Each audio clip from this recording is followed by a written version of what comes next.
कराची में एक और खुदकुश हमला, निशाना चीनी असातिज़ा थे। कराची यूनिवर्सिटी में होने वाले खुदकुश हमले में 2 चीनी खवातीन और एक मर्द समेत 4 अफराद हलाक हुए। तहकीकाती इदारों ने शवाहिद जमा करना शुरू कर दिए।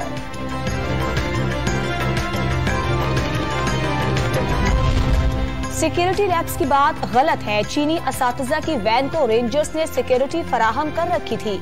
मोटरसाइकिल सवार रेंजर्स एहलकार वैन के साथ थे। धमाके में खातून खुदकुश हमलावर को इस्तेमाल किया गया। गाड़ी पहुंचने पर खातून ने अपने आप को धमाके से उड़ा लिया। दहशतगर्दी में इस्तेमाल होने वाला बारूदी मवाद मकामी नहीं था। सरबराह CTD राजा उमर खिताब की मीडिया से गुफ्तगू।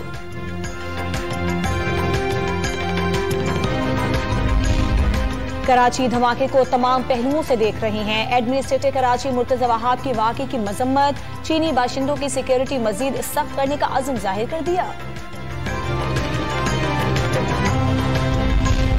हमजा शहबाज से वजीर आला पंजाब का हल्फ न लेने के केस का फैसला महफूज कल सुबह 10 बजे सुनाया जाएगा।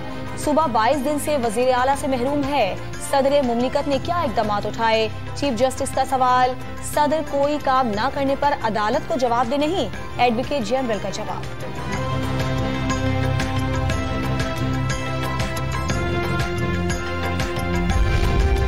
मरियम नवाज पासपोर्ट वापसी दरखास्त पर समाअत के लिए तीसरी बार बेंच की तश्कील।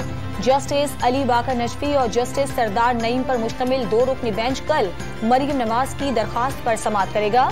जस्टिस फारूक हैदर और जस्टिस असजद जावेद घराल की माजरत के बाद 2 रुकनी बेंच तहलील हो गया था।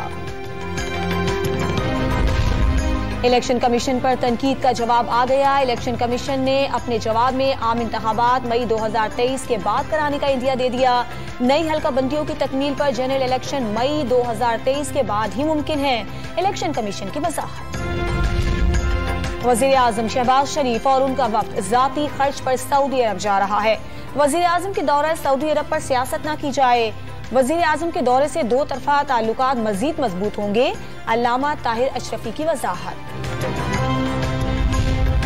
और अंदरूनी पंजाब डीजल बहरान के खात्मे के लिए हुकूमत का एक्शन। चिश्तिया में खुफिया ऑयल डिपो पर छापा, 2 लाख लीटर डीजल बरामद, 7 टैंकर्स भी तहवील में ले लिए गए।